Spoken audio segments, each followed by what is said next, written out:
Okay, a thing to keep in mind when you're designing a wedge is fast is fun. Aggressive wins. Speed wedge 3 immediately under, taking Trilobite on a tour of the arena.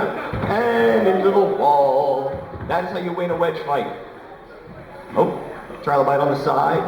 When you're on the side, you're still competing against the frictional resistance of the tires. You can't get those nice box rushes.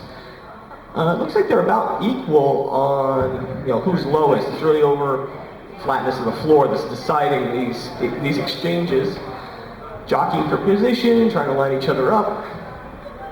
Now they're just kind of missing each other a little bit. This is the problem with wedges, especially small wedges, is it makes technical sense for us builders, but for new people it might look a little boring. There's actually extremely good driving going on here, and I'll try to explain what they're trying to do. You don't want necessarily to go wedge on wedge. Sometimes it's random who's going to win the exchange. You want to get on the side, you want to wedge under them from the side. That's when you get the most control. But at the same time, with both of these wedges, they do not have stops at the back of the wedge. So they tend to just shoot over each other. That, my friends, was steel on titanium. Sparky, sparky goodness. All right, Trilobite is now upside down. When it's upside down, it's not really a wedge, it is more of a dustpan shape. Oh, I was going to explain what that would do, except for it's right side up again. Okay, so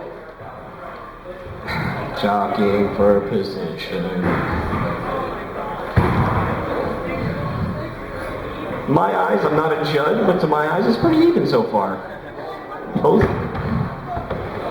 pretty equal on control, maybe a little bit the speed wedge, but very, very close so far. No real damage done. It's hard for a 3-pound robot to get enough inertia to, hurt each other. I see a judge flipping a coin. That's not a good sign.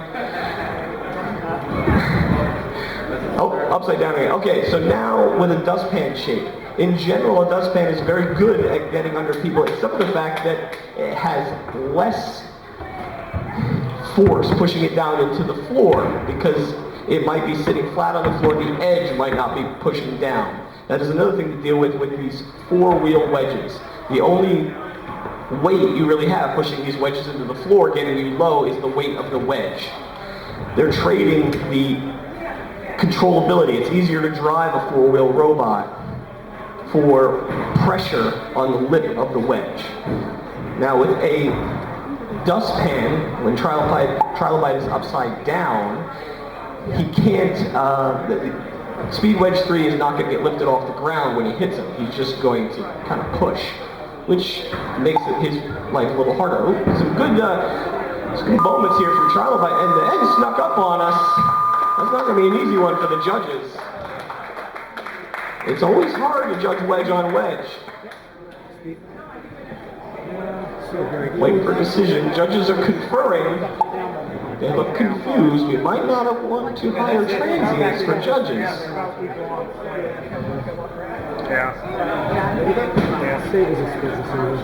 We have a decision? We have a split decision for Speed Wedge 3. Your